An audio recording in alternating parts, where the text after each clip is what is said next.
So this image is not mine. This is how dumplings are made in Korean style. My upbringing is from South Korea, and whenever there's some bouncing going on, so please bear with me. I don't know why the speaker is reflecting the voice, but so every time when the New Year's comes up, my family gathers around, make mandu, which is a Korean name for dumplings. And we knead the dough, and my grandmother usually kneads and leads the group and flattens it out to make the doughs for mandu shells. And I always came up with this question, why can't you use some cookie cutter to cut them really nicely, consistently? I guess I had the printmaker mindset even back in the old days. So my mother-in-law used to say, because they're irregular shapes, they taste better than the same looking ones. So I always had some kind of internal question, but I thought that's what the norm was. So I didn't ask further question. Then I moved to Lubbock, Texas in 2004, after acquiring my tenure track job at Texas Tech University.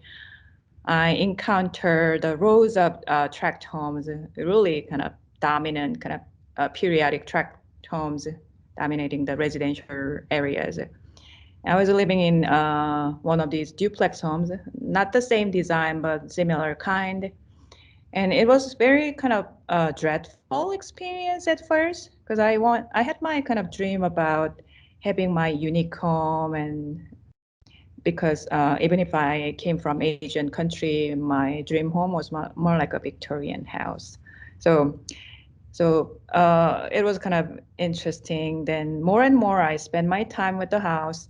I found an odd comfort from living in such house. So it's like an animal's camouflage. This homogeneity provided means some kind of a comfort so that I can blend into my neighborhoods, being conscious of my skin color as well. So that was that moment. And I delve into the animal camouflages more and more as time went by. So some similarities, resemblance, superficial resemblance of one organism to another in natural environment to protect themselves. So it was a part of the survival tactic as an animal as well. Then the basis of that memory probably traces back to my childhood in the 1970s. The reason behind the comfort has to do with the memory, childhood memories, living in my grandmother's house for a while when my mom was a working mom. So she was busy to take care of three children of hers. So I was often sent to my grandma to spend time with her because my younger sister was born. So the houses, the designs of the houses that I grew up with, it's kind of similar to this photograph. They had typical rooftop, very vibrant red or blue colors and very economic materials based on simple designs, limited designs, government oriented. It was around Korean War, after 1950s. The government came up with this government plan called New Village Housing Projects to really develop the impoverished countryside housings. Because before it was more like thatch rooftop and very uncomfortable living condition. So it was a modernization project. And the basis of that modernization has a lot to do with some dominant influence from American modern art, such as minimalist paintings. So that goes back. Then I thought it was kind of interesting. Something very undesirable can be my inspiration. So I started coming up with some archetypal new village houses from that memory and built some cardboard structure to show some perspectives, different dimensions. So when the houses in this installation, when they are viewed from the side, they look very skewed, but in the front, based on where you are positioned and eye level is positioned, the houses look the straight, squared looking. So that was something that I was playing with along with some of those floor plans. As I mentioned, the limited design from the government. So I was able to acquire some of those designs and modified and tweaked in Illustrator to create laser cuts as this and cut out the shapes on plexiglass and install them to play with the shadows and distortions from the original house. Although it was very limited, I wanted to play with the variations out of it. So my artistic desire and limited availability of the designs at the time played off of each other. And laser cutting became something very interesting tool for me. It is a kind of post printmaking processes we call as printmakers these days. So post digital printmaking process. After digital image is printed, you add some additional artifacts to the piece.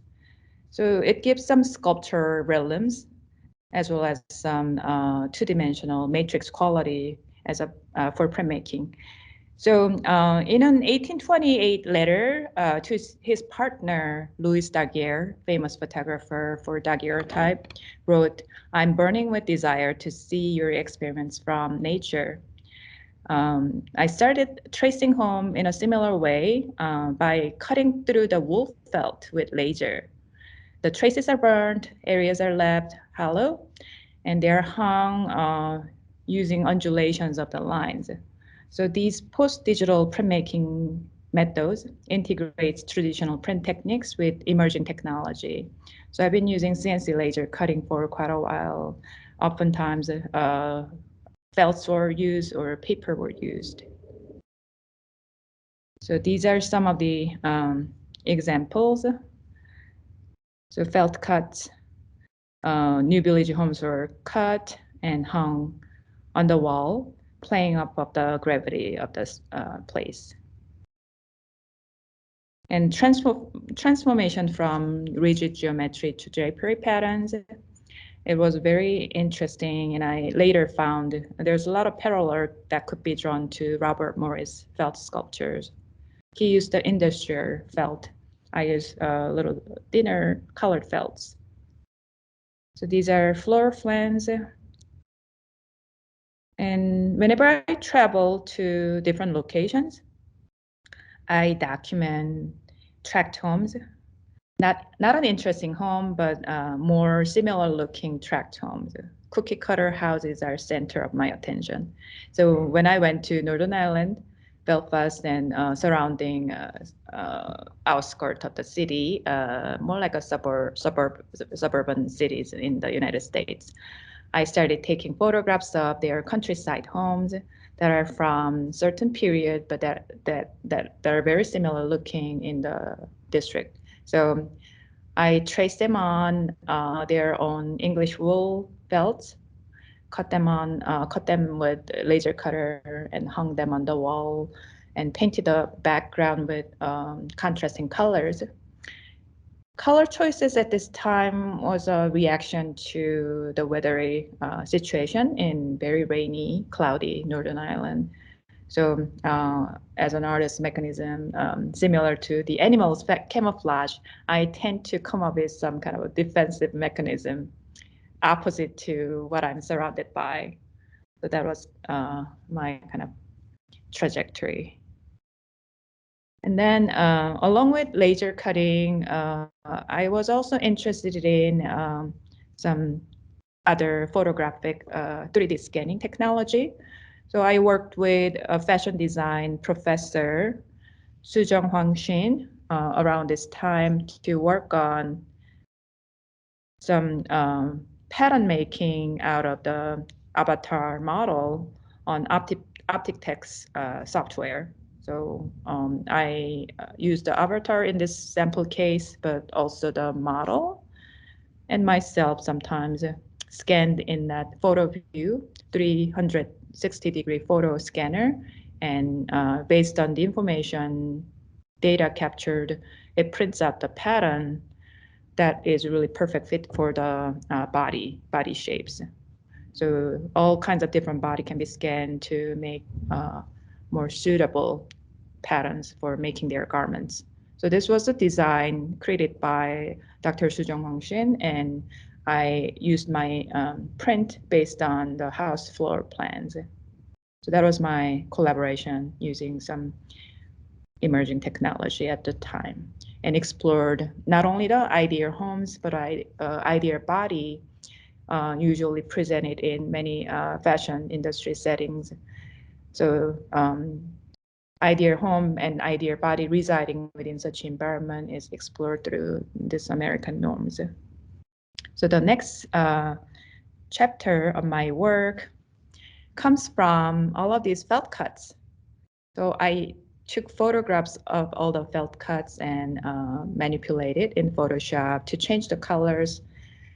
And those colors are pretty much based on my background, which I'm going to talk a little bit about.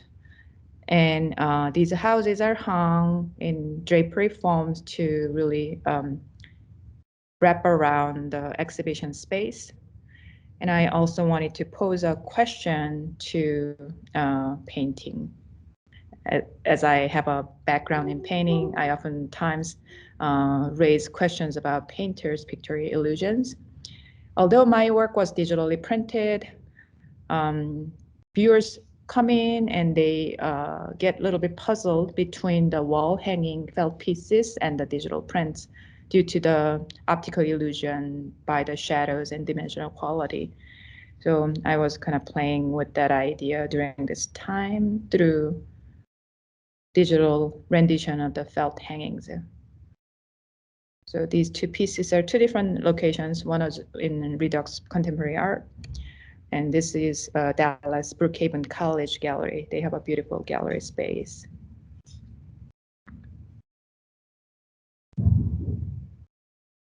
And later, I changed this photographic digital printing into something else. As I was starting some hand cutting of the banners. So this image, this print was Edward Westworth's Balticism image. It is about camouflage ships. It is a kind of almost like a pure documentation of the actual Dazzle ship. Wadsworth was one of the key figures of Vorticism on English modernist movement, which many of you may not be familiar with. Wadsworth's starkly abstracted woodcuts of this period celebrates the imagery of mechanization and rebuild an optimistic awareness of new kinds of urban and industrial landscape. Dazzle Ships is one of the group of prints inspired by the wartime months that Wadsworth and several fellow artists spent in Bristol and Liverpool, pioneering the use of painted camouflage for warships. They are often printed in black and white. Dazzle ship camouflage used in World War I by British marine artist Norman Wilkinson. His intention was to make it difficult to estimate a target's range, speed, and heading. And around this time of 1916 and later, with the United States changing political climate in global relationships, these patterns were brought into attention of mind because they resonate the interferences and intersections being part of this process. So my prints are more subtle than a black and white Westwork piece, but I used the vertical and diagonal stripes in colors, resonating with some camouflage patterns. So Dazzle camouflage was a family of ship camouflage. It was kind of, it turned out to be a little bit of failure because it was less effective than the scientific experimentations. But a lot of designers and artists adapted the complex patterns of geometric shapes and contrasting colors. So this dazzle and disruptive camouflage in the era of heightened sense of nationalism and military defense, I felt certain ambivalence about being located between my native home, South Korea, and the United States, and the kind of ever-changing international relationship. And many of these colors, in the beginning, I was using it more subconsciously, but later I realized it really resembles the combination of 색동 color. 색동 colors are derived from children's traditional Korean children's garments. They are often used to protect children from evil spirits, so they can grow healthy, right? So that idea was kind of interesting, but I never realized I was not use such palette in my work. But it kind of makes sense in this defense system. And I oftentimes document my installations and turn them into prints like this. So you can see some three-dimensional form, spiral-like form going up to the top. So that is from ceiling hanging banner forms from earlier digital work. And I also combine some botanical elements found in built environments such as conservatory, greenhouse, and also try to combine day-to-day protection and artificial regeneration. So all of these complexities are combined in my lithographs in these. And also my desire for ideal home and environment and utopian perspective is related to these images. In my other activities, I did a residency, fellowship residency at Pyramid Atlantic Art Center in Hyattsville, that was close to Maryland, close to DC. And they have comprehensive printmaking workshop. And I was there for a little over a month, printing lithographs. So I made an edition of 2 during the time and completed another edition afterwards. So this is me working in their litho shop area. And I continued using color strips in my work. And some of the basis for color strips are not only the camouflage, but also certain advertising. So United Colors Colors of Home was a Benetton's advertising slogan for quite a while, and it really projects the idea of everybody is equal under the name of diversity. But oftentimes I feel this is overtly simplified statement and often dismisses or instills one-way communication, some kind of an authorial voice coming from dominant culture. So I try to emphasize certain aspects of it and reuse. They're emphasizing the current practice and repeated use of printed images. My project subverts the idea of prevailing beliefs and acknowledges the complex between inherent in such relationship and the representation through the context. So I did a project with Western Michigan Michigan University in Kalamazoo. So this is a student group project. There were individual prints by individuals, but we installed them together. So they printed from color stripes and housing design found from their neighborhood. They picked a favorite house design around their neighborhood and brought the photographs to the class, and we traced them and scanned them in and turned them into vector format to be laser cut afterwards. So they used 2 layers, and one layer was simple stripe print, and sometimes they printed second time to get more hazy ghost image. and they layered a laser cut piece on top with the cutouts and then printed it again on top. So this is a double layer prints presented. Some of them just presented ghost images layers. And each of them re-examined their familiar notion of ideal home, and inspected the color palette composing the house and surrounding botanical elements around the house, like shrubs. So it was kind of all kinds of different subdued or saturated colors. Some are more vibrant, or it could be the perception of their colors. It may not be the truth, but I was advising them to extract the colors based on their photographic information. So surprisingly, our perception of their house elements are different from what they're seeing by their naked eyes. So it was kind of a wonderful project to be shared together with those students.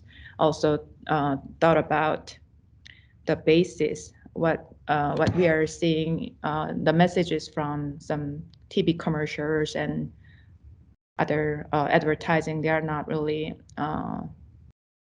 particularly universal. There's a certain agenda. You can be very careful about consuming some of those advertised materials to be a very active consumer.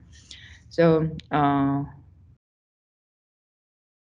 I also did some other projects with University of Tennessee, but it is a little bit more complex, but they also went to their neighborhoods, not of their particular neighborhoods, but also their kind of interesting kind of outskirts of their familiar areas, such as for many students in the class, they never went out to some of the impoverished areas. So economy and some areas were ethnically different from what they were familiar with. So they went out of their comfort zone to document houses in those areas and present them in similar formats in large scale digital prints and laser cuts. So later, the botanical elements became my focus. So I expanded my space to public built environments such as botanic gardens, stereotypical public places in the United States, showcasing our suburban gardens. But it's a mixture of many different histories. The first time when I went to an American botanic garden was in Chicago, Chicago's Botanic Garden.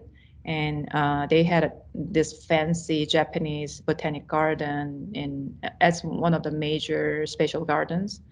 And it was kind of interesting to see how well kept the design was based on our kind of stereotypical Asian style. So sometimes I laugh whenever I go to Asian style gardens kept in botanical gardens in the United States. I'm not so sure about European representation of Asian gardens, but in particular American gardens, because myself grew up in living in who spent quite a bit of time in Korea. I saw a lot of transitions from more traditional value to the modern and contemporary values, and they are ever changing fluxes. But then even the traditional gardens, even if we upkeep the traditional styles, they are really evolving from one thing to another ever so. But then Western rendition and representation of those Asian gardens are in such stasis, it never changes, and it really builds quintessential stereotypes. And it can be related to how we perceive different races and ethnicity as well. So those are kind of hard things to break. And my composition of installation started mixing those two things together, housing, tract homes, and botanical gardens. So there's a lot of kind of intersections between the two based on the built environment.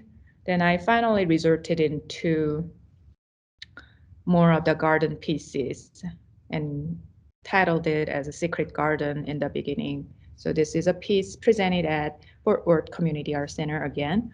And I actively mixed the sekdong pattern from this time on. and combine the silhouettes from botanic gardens. This was a garden piece from Fort Worth Botanic Garden. So it is very specific. Image comes from specific sites that I document. So they are not random shots from different beautiful botanical elements.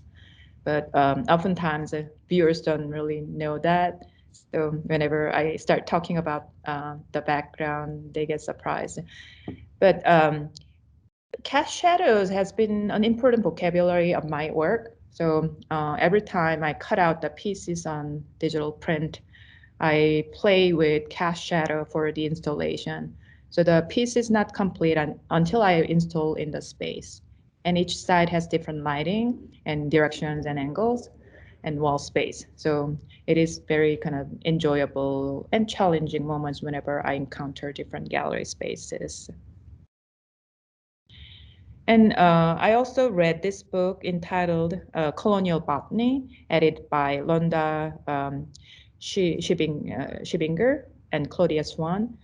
They talk about cultural specimens from the other's perspective and how nostalgia are is captured in their past based on the colonial history. So that was an interesting book, a very important book for the culmination of my work as well. So this is this gallery at your school, Com Art Gallery. So I installed some of the existing pieces along with these center pieces. These are very new, made for this exhibition. So these two are a little different. These are botanics from Puerto Rico instead of the mainland United States, because my title this time is Ties of Resilience. It is a kind of reflection of all the turmoils that we went through the pandemic era and how we are cultivating certain resilience as an artist and human being. And Puerto Rico is such a hard land that went through a lot of hurricanes, different natural disasters, earthquakes, not to mention being a U.S. territory, but still being very foreign. So that kind of a mixture is very kind of unsettling and interesting. And I was fortunate to visit Puerto Rico a couple of years ago when I was preparing for a conference as a gear committee. So I saw a very active art scene and very cohesive artist body, collaborative culture. So I wanted to really represent such resilience through their botanical environment.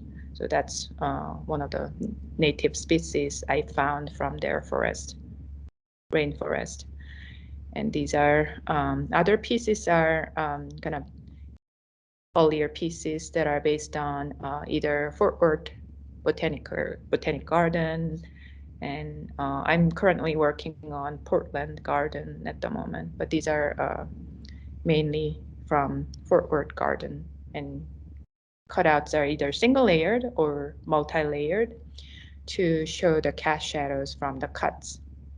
And the color stripes are subdued in this case to create more neutral tones as opposed to earlier pieces that are more vibrant, saturated colors that are more original colors from sekdong pattern of the Korean garment.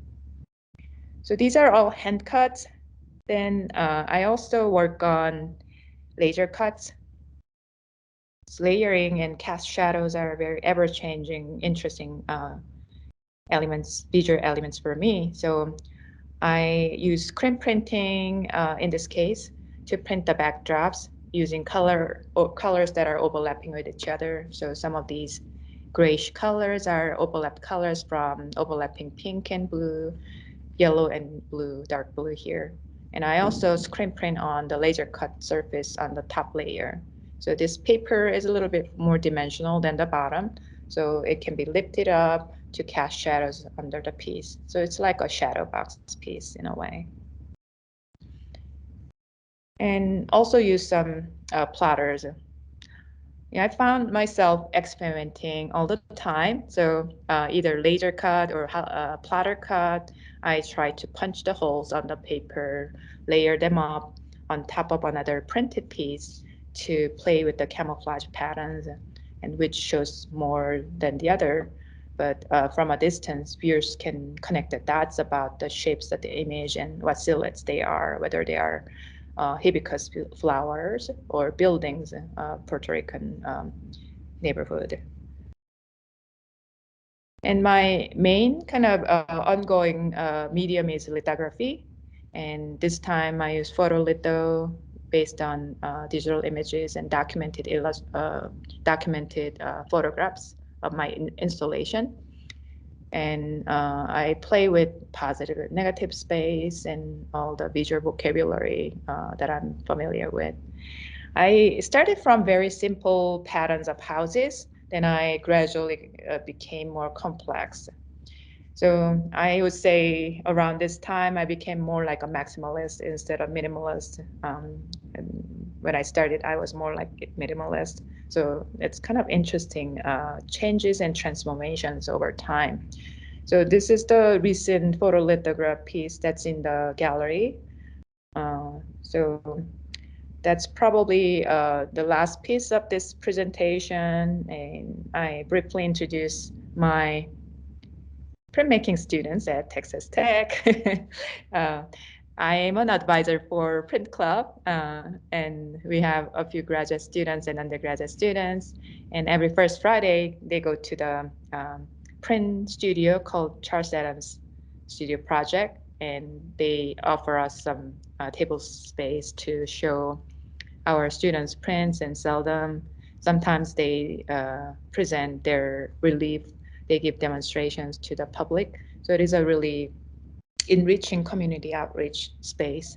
And I do really enjoy um, seeing how they are learning entrepreneurship through the print club activities. So they fundraised a lot. So they made enough money to go to the Southern Graphics Conference to be held in March.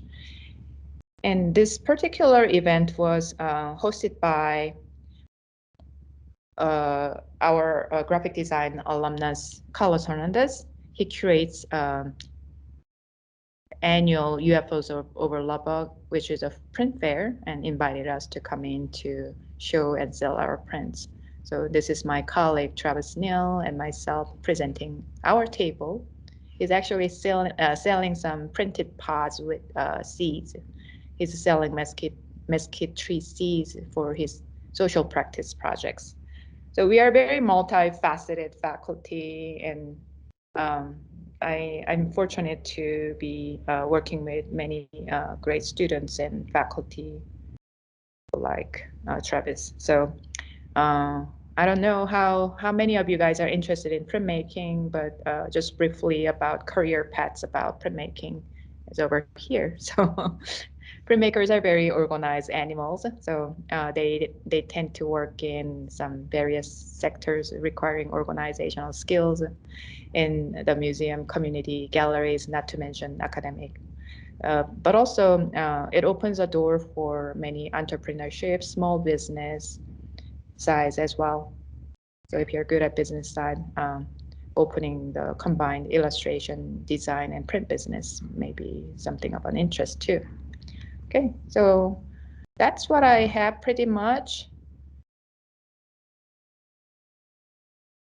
I can't hear anybody's voice, so I felt vacuum. Now we are unmuted. Thank you so much. And I really love how you showed your evolution of your work, which I think is really, about this artist talk we do. We get to see the artist's past work and how it doesn't just happen. You go through the evolution, which somehow comes to the artist. Yeah, so I like how you said you came from the minimalist to maximalist. Maximalist? Maximalist, right? Yeah. I think Mayuko, you may agree with more being a maximalist, right? Okay. So, Let's see if yeah, anyone has a question or yeah, I'm open for answering any questions you may have. anybody. Will you come in here? That's the camera. That's microphone. Close again. Hi, Hello. Hello. Hi, when you installed the pieces that are behind you in our gallery, did you think about, like, because whenever I visited, I didn't get to see all of it, but the ones in the middle really struck me because, like, they were moving with the, like, wind from the ventilation in the room. Did you think about that when you installed these pieces, or did it just, like, happen more as, like, a coincidence? I think Um, I have the answer for it. okay. I'll let you answer, then I can follow up. Okay, so so Sangmi wasn't here for the installation, and she gave me the exact diagram of which work goes where. So when I started hanging the work, I started with one the very left, which I need to take a video and send it to you, which makes rattling noise, but it's Mm. kind of like a bamboo like noise, Mm-hmm. and it's super poetic. But so when I hung the work, I had to tell Sami like, look, I cannot do the diagram you sent to me Mm-hmm. because papers on the left side of the gallery like they're gonna rattle like crazy.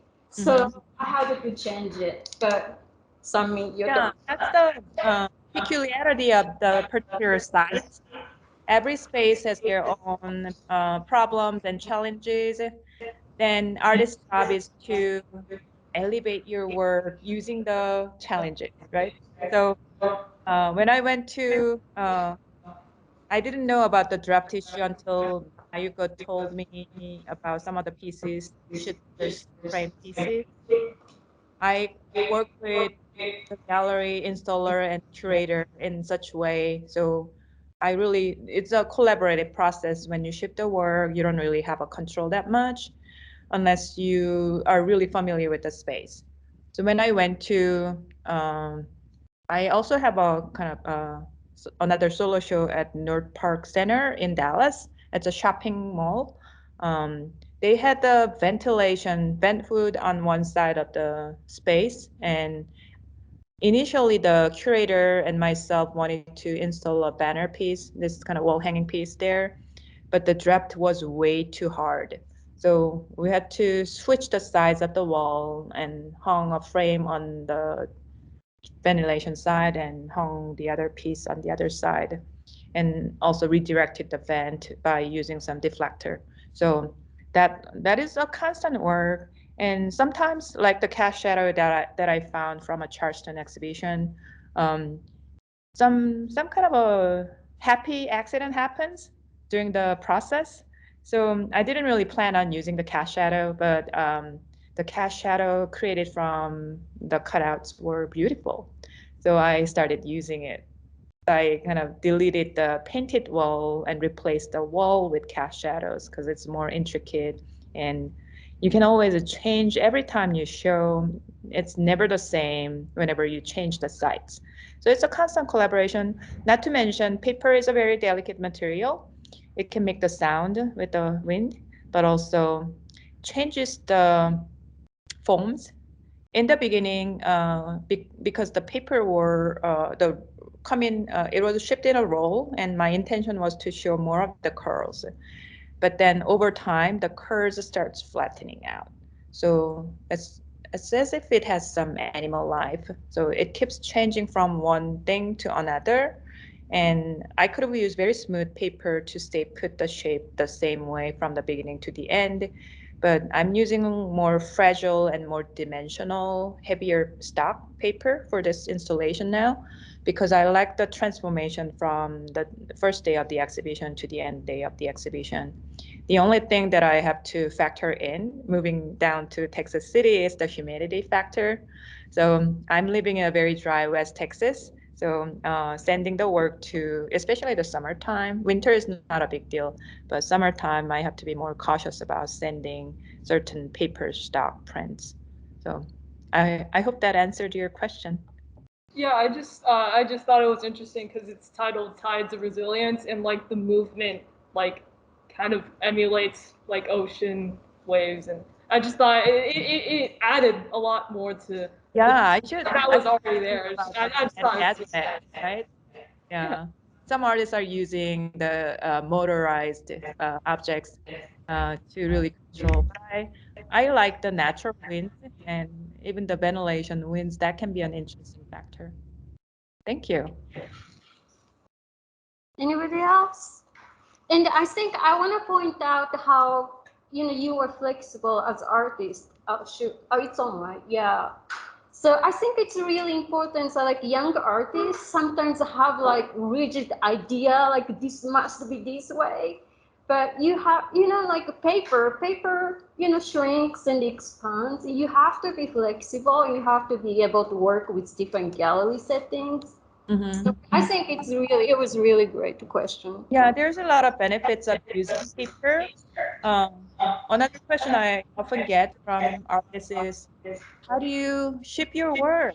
Your work is big, and how do you ship in a kind of economic setting? Then my work is all about portability, so that can be easily shipped abroad or long distance, so that can be presented elsewhere.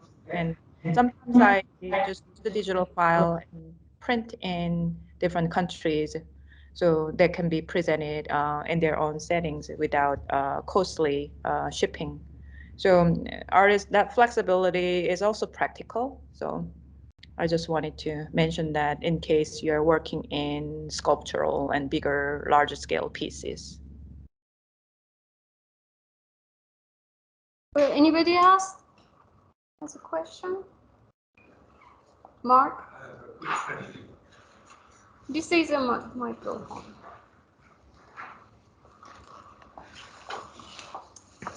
Hello, I think it's just fantastic to see someone who's combining sculpture and printmaking. It's such a odd, well, unusual choice. I don't know of anyone else that's doing it. You may, but It's I can't becoming think of more. one. Hi, Michael. Nice to Mark, meet you. It's becoming but more of mainstream now. But boy, when I started doing it, it wasn't a kind of well accepted norm. So starting from my graduate school, and hardcore printmakers never saw digital print as printmaking or um, what's the other word? Installation to be considered as printmaking, because it was a very siloed, discipline-oriented field. But now more artists are doing it, and I think it started from my graduate school time, and it's more widespread. So I'm glad there's a lot of artists participating in questioning about the space, not only presenting in the print settings. and and I guess my question is, how important is it to work in series? Serial thing is everything that I do. So I was kind of I talked about minimalist influence on Korean housing structure architecture, and that goes back to that time. And it was reinforced by my visit to Marfa, Texas, visiting Donald Judd's sculptures and army barracks. So the seriality is inherently embedded in print practice in editioning, but also I feel I work better with a single theme, work for a while in a series until the topic or my patience exhausts, then I can move on to another ideas. So I tend to work in a series a long time, then move on. Thank you so much. You're welcome. Thank you. It's a fun show. Thank you. Thank you. Anybody else?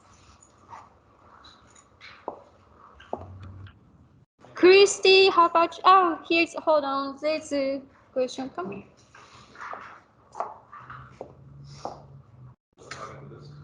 Oh, you can just stand here and talk, and microphone pick up. Hello.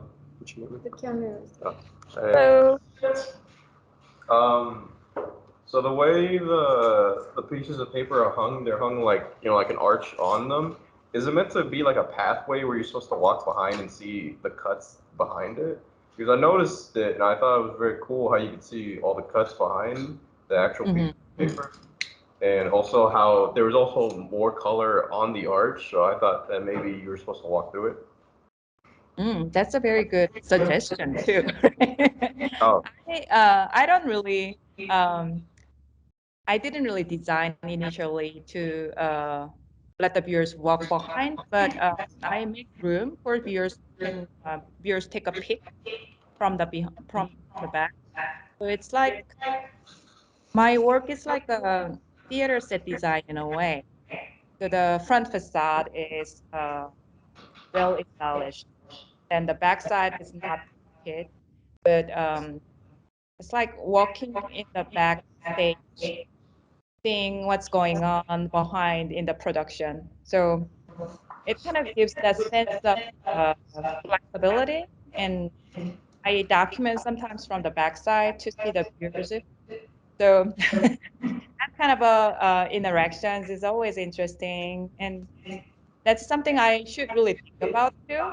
But I'm glad you brought that up, creating more kind of a pathway behind the installation to be more interactive, seeing more fully the backside. So, thank you. cool. Thank you. Anybody else? Art and nature. Art and nature.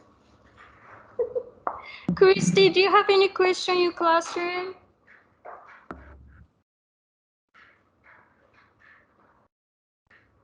I guess not. Christy, can you hear us? Yeah, can you hear me now? Okay. Do you guys have any question? I'm sorry, I had speakers plugged in, so my mic wasn't working. No, we don't. But I just want to say thank you so much for showing here and talking to us today. Thank you, Christy. She Thank you. teaches for photography here. Yeah, we're gonna go run into the dark room, but thank you so much. Thank you. Bye, y'all. Hello. Hello. I don't know what I just did.